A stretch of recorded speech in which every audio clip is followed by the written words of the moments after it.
What's up guys, my name is Zero Heroes and welcome back to more Call to Arms Gates of Hell. Now usually I don't upload on the weekend and I was meant to upload yesterday, but number one, I felt quite lazy yesterday, and also that Call to Arms Gates of Hell has just released one of the biggest updates they have ever done. And personally, in my opinion, you thought the last update was big, this is even bigger, and this is some big fantastic news. This is called Phase 2 and the road to release. This is absolutely huge, guys. This is amazingly huge. I'm being slightly, I know I'm slightly over exaggerating, but this is seriously quite some huge stuff.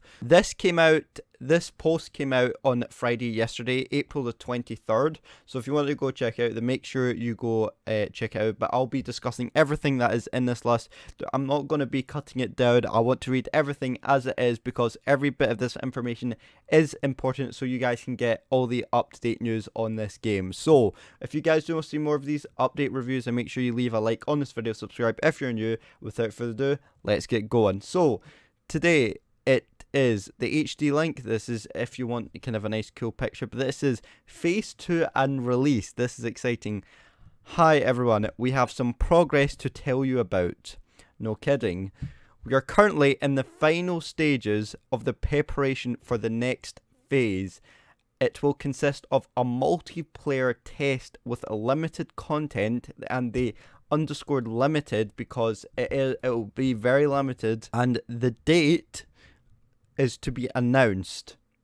So it hasn't been announced, but it will be announced.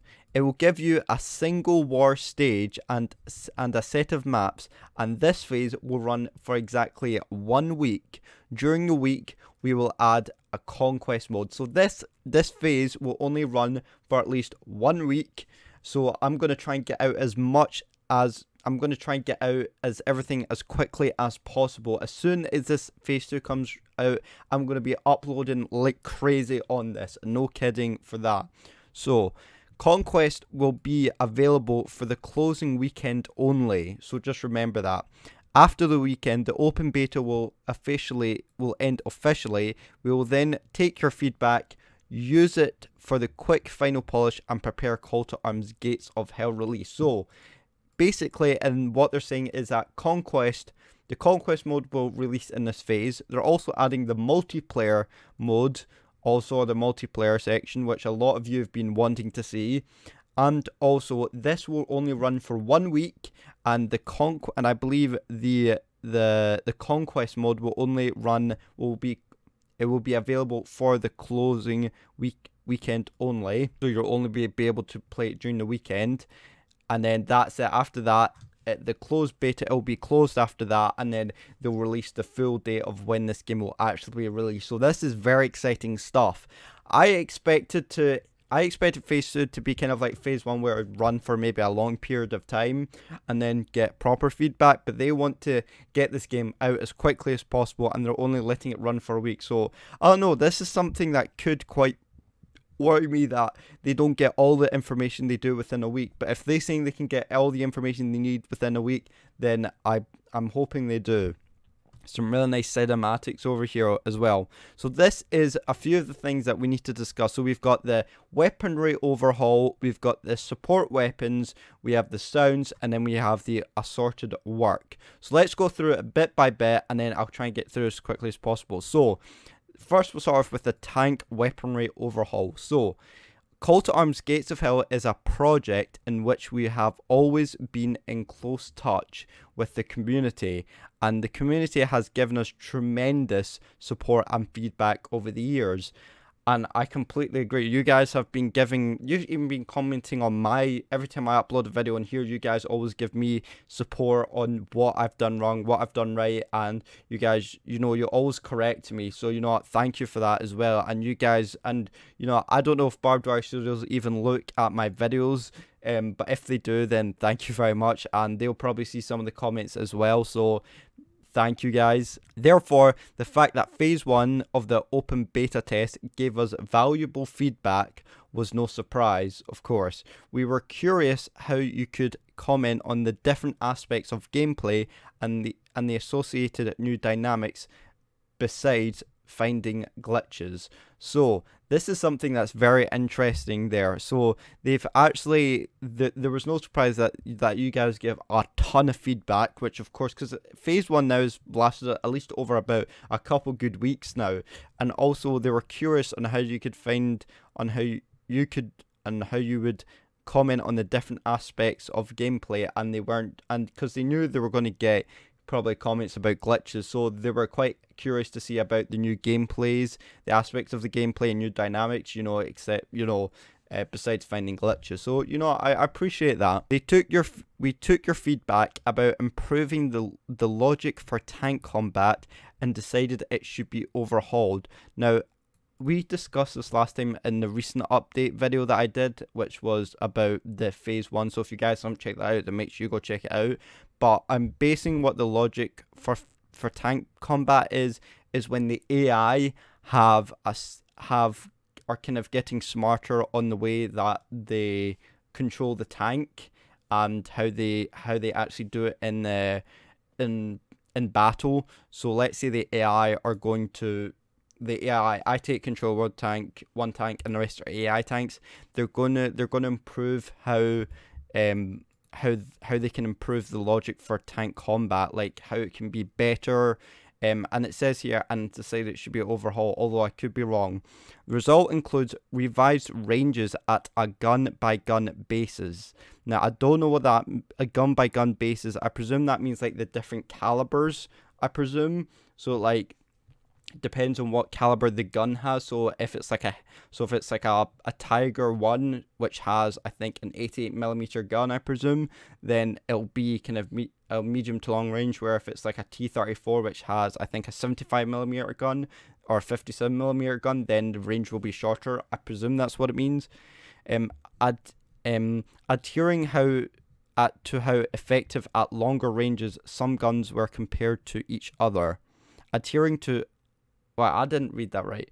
Adhering to how effective at longer ranges some guns were compared to each other. We also made sure that different projectiles for the same guns have longer or shorter ranges depending on how they performed in real life. So yeah, exactly kind of what I'm saying. So I presume it depends on the type of caliber the gun has.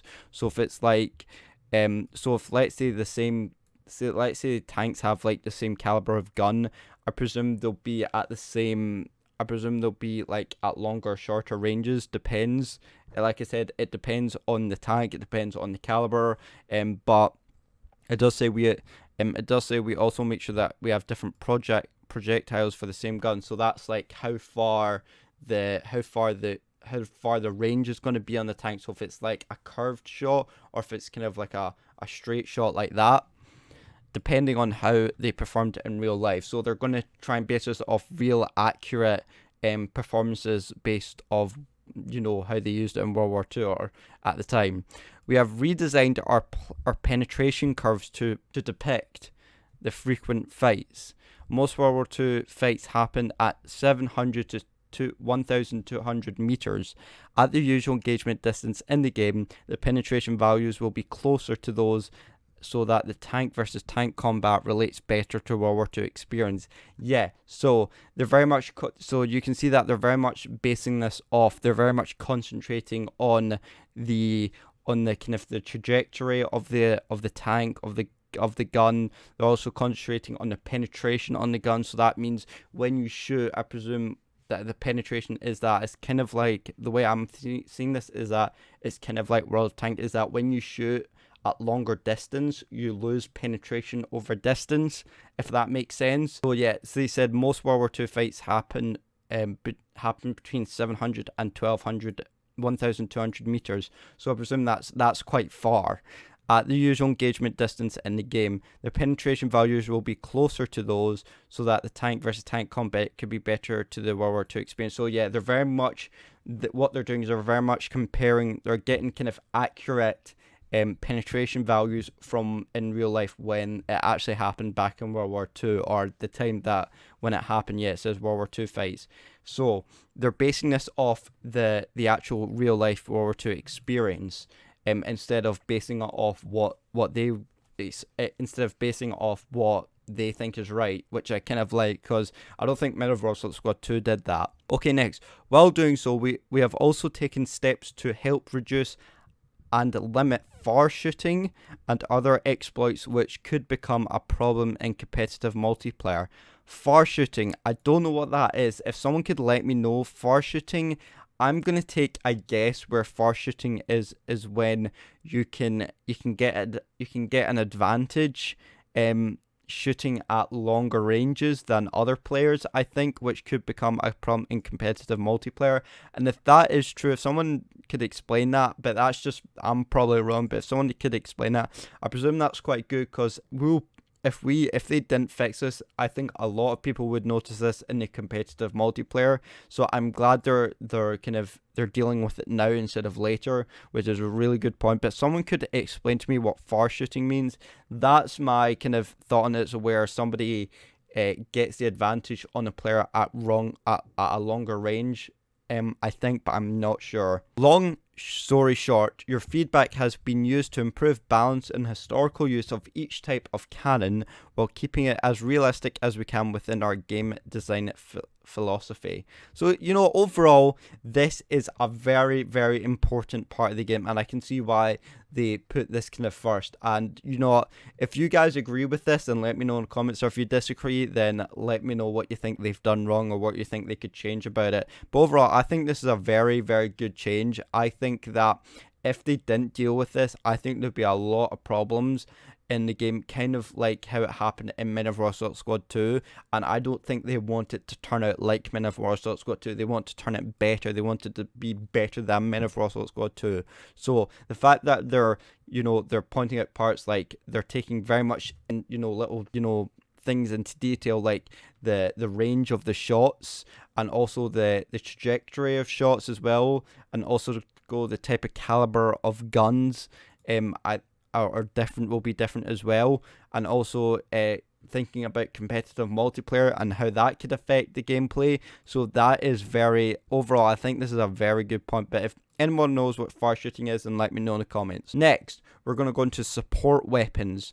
We have made an important design choice with heavy assault guns as well. We're keeping them as direct fire weapons, because this is how they were used in real life. Now, I'll tell you a wee bit more of that in a minute, but let's move on. There's a widespread misconception that support tanks have longer ranges and operate in indirect manner, but at the same time they used to have a flatter trajectory and accuracy like direct fire weapons.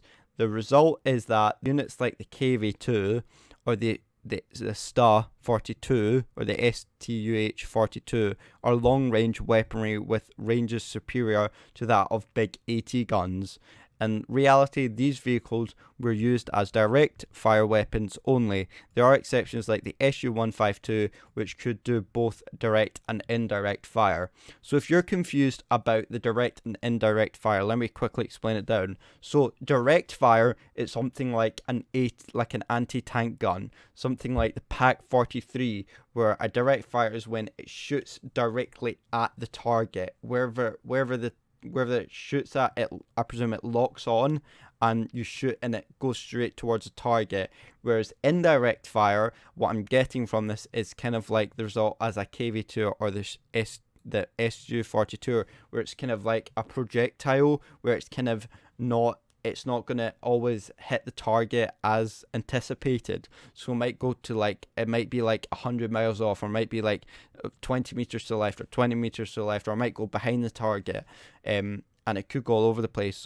And they're saying in reality, these vehicles were used as a direct fire weapon, which wouldn't really make much sense. I think they're more of an indirect weapon or indirect tanks, because they're more kind of like derpy guns, such as the KV2, which had a 152mm gun, which I don't think was never going to be a direct fire weapon. There are exceptions to the SU-152, which could both direct and indirect fire. I can see where they're coming from, but again, I would actually keep the SU-152 as both. which they have said, so I kind of like that. But something like the KV2 or the issue, the Star 42, I think they're more kind of like indirect fire weapons, because they're not like these sharp little snappy guns like maybe like the Tiger one, which has a very nice, which is a direct fire weapon, because it has a nice sharp 88mm gun, which will point at a target and kill it within sight. You know what I mean? This bit here, I see where they're coming from this. Therefore, we have redesigned these kinds of units to fulfill the direct fire role. In reality, they were used as shorter ranges than other specialized AT guns, and this is how we will implement them in Call to Arms Gates of Hell. New units have been established to cover the gaps left behind by the support gun redesign. Yeah, so I'm glad they're kind of redesigning this. I really hope they put like the KV2 and the Star 42 as an indirect fire tank, because again, I would never consider the KV2 to have a direct fire gun which has a 152mm gun. Or I could be wrong. I would think maybe it could be a wee bit both, like the issue 152. But I would maybe think the Star 42 could actually be a direct fire gun because the caliber is smaller than the KV2. So I don't know, maybe put that as a direct fire tank, and maybe put the KV2 as kind of like the issue 152 as direct and indirect, because I think both of those guns roughly use the same gun, I think, but don't quote me on that. Okay, next. In the future, we'd like to add a switch to change between direct and indirect fire for some units. We could improvise it now, but we'd rather do it in a proper manner later. It should not just change the gun's characteristics, but also third-person behavior. The AI should be able to change to depending the range of engagement. So yes, this is something I'm glad they're doing, because I was worried about that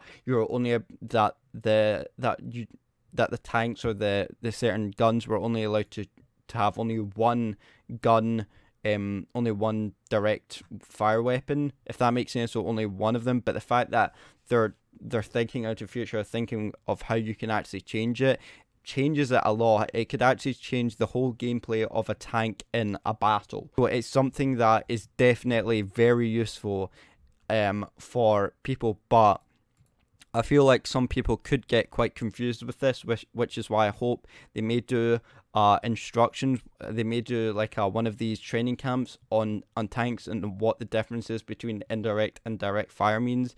I know you've explained it here, but I think it's better if you put it in a battle or a training simulation or something like that, so people can understand it better and how they can use effectively in battle. Next, okay, so that was the support weapons. Overall, I think this is a very good change. I'm glad they're pushing down hard on these things, because I feel like when we had tanks like in Battle Squad 2 and Call to Arms, they were just there, they were just there to support infantry. They were there to just make sure to destroy other vehicles. But now that they're adding different types of like roles in tanks, it makes for a whole different gameplay experience for tanks in this game, which is absolutely amazing. So again, good big props to Barbed Wire Studios. Next, we're moving on to sounds. Now, sounds, again, is one of the most important things, I think, in a game like this.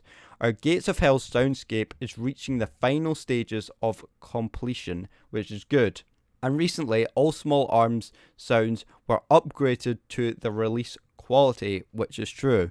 We took the opportunity to take some of the feedback about sounds which you guys posted in our Discord server, which I will leave in the description down below, and added other improvements of our own, which, sorry, I thought I stopped pressing record there. Another improvement of our own, which we decided to add for our immersion factor. So I like that there. Or, for example, in third person, you will now hear the bolt sliding, casings being dropped, and how it feels to be more engulfing experience. And to be how it feel in a more engulfing experience. So good. So I'm glad they're kind of taking kind of two sides of this. I'm kind of happy they're not going strictly based off, actually reality. I'm glad they're kind of adding their own input as well, because that's what they've done for kind of most of it. They've mostly done off kind of real life, but I'm glad for the sound they're adding a wee bit of their own improvements, or for the game, or for the immersion factor, which is good, because that'll give us an idea of whether we should improve it or, or take it away. So this is something that I'm glad they've kind of added a mixture of both in, which I like. Subscribers of the open beta will also have noticed additional improvements since the latest update, including matching explosion sounds to the length and feel of the actual effect, which they did explain in their last update. Added built-in sounds to the human animations, crouching, drinking. I didn't even know you could drink in this game, and there are more details planned in this regard. So definitely, this is something that they're kind of giving us a wee insight to, for more, a little bit of details into the sounds for humans, like I say, such as crouching, drinking, maybe eating as well. This is something that I feel like this could be quite important to make it give you a more realistic aspect, because again, I'm comparing this to other games like Marvel Assault Squad 2 or Blitzkrieg 3 or any other games where you would never hear this. You could hear them lie down or slightly crouch, but when drinking and eating, this is something this is something huge. This is something that should have been added into Marvel vs. 2 or other games a long time ago. But the fact that that barbed wire shooters are now adding this in is amazing. Okay, moving on to the last couple of things, which is the assorted work. Oh, sorry, I forgot to say, we hope to deliver a project of extraordinary audio quality and consistency. We raise the bar every day, so there will be also the sound improvements after the release as we see fit, which is absolutely amazing. So they're saying that they're raising the bar every day. They're not going to give up. They're still improving things as they go along in the game. So don't think that this is the only type of work that they'll do. They're going to keep adding stuff. They're going to add new sounds all the time to the game, which is absolutely amazing, and I can't wait to hear more. Pun not intended.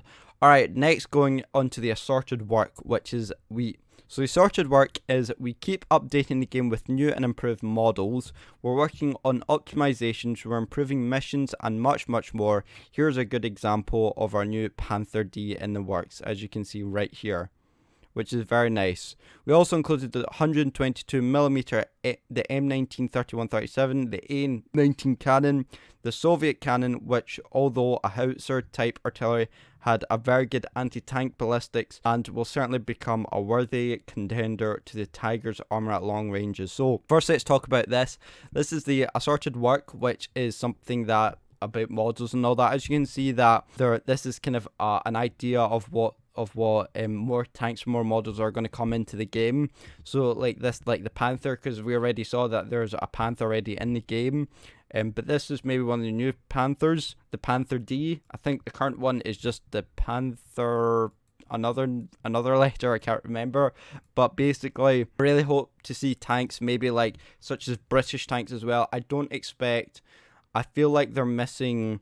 I feel like they really hope other tanks as well, like the British tanks, like the French tanks, like all sorts of other tanks as well, to add into the models as well. And it's not just tanks and models, they're also improving missions and much, much more. So definitely, I don't know what more could be added. I'm really hoping they're going to add in new maps as well, so they can improve the optimization of that. Or let's say that they bring in new maps, and let's say the current maps are kind of getting old.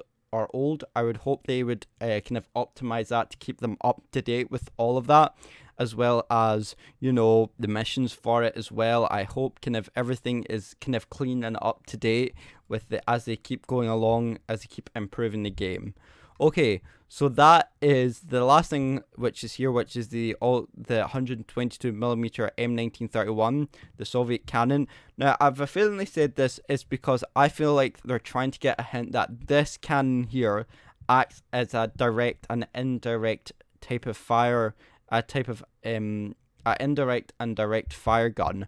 So if you remember what that was, like the direct fire, because they said here the Soviet cannon, which also as a howitzer type artillery, which I feel like is a indirect fire, had a very good anti-tank ballistics, and will certainly become a worthy contender for the Tiger's armor. So the anti-tank ballistics, so that would be more like direct fire, so they're kind of mixing it in, which is why I feel like they kind of added this in here. And last but not least, we have the PvP footage, which is what everybody's looking for. In preparation for the upcoming multiplayer tests, we've recorded some PvP match with some testers. Remember, bots will also be available for everyone during these tests, and you can host a PvE battles as well. So this is the Shermanator's video and the PV on the multiplayer. So if you want to go check his video out, then just click right here.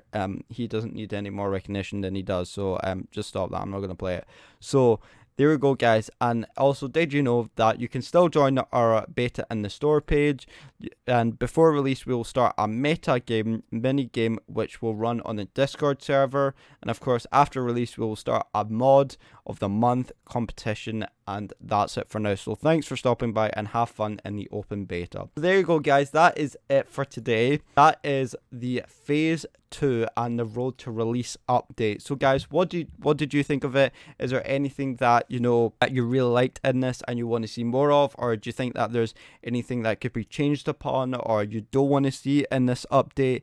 Something that I'm hoping to really look forward to, which they didn't mention here, was new factions, because they've currently got Russia and Germany and that's it. So I'm really hoping that maybe in their next update they release, they maybe mention something about new factions, maybe like Britain, France, Japan, America.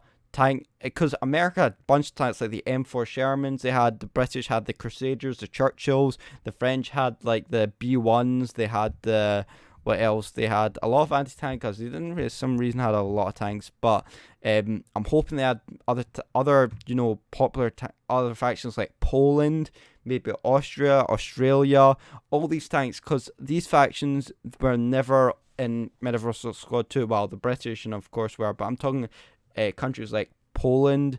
I'm talking countries like Greece even as well, or even like the African stages as well, where the kind of stages Tobruk, where the Australians or was it New Zealanders had to hold out in that wee bit of Africa there. So I'm really hoping for some big things, especially for a faction overhaul or faction review of this. But overall, I think I love everything here. Something that I am quite worried about though is that they kind of forget about. I feel like they'll maybe do this PvP footage or the PvP update, and then they'll kind of forget about it, which I don't think they'll do. I really hope they don't forget about the PvP, because I feel like that's one of the most important things about the game, is that PvP is always important and people love to play against each other. We love to play with each other. So I really hope they don't just concentrate on the campaign, and they also kind of balance it with the PvP battles as well, which you've done in this update. So there we go, guys. That is it for today. I hope you did enjoy this. Let me know what your thoughts about this update is, and thank you guys so much for watching and our support, and I will see you in the next video. See you later and goodbye.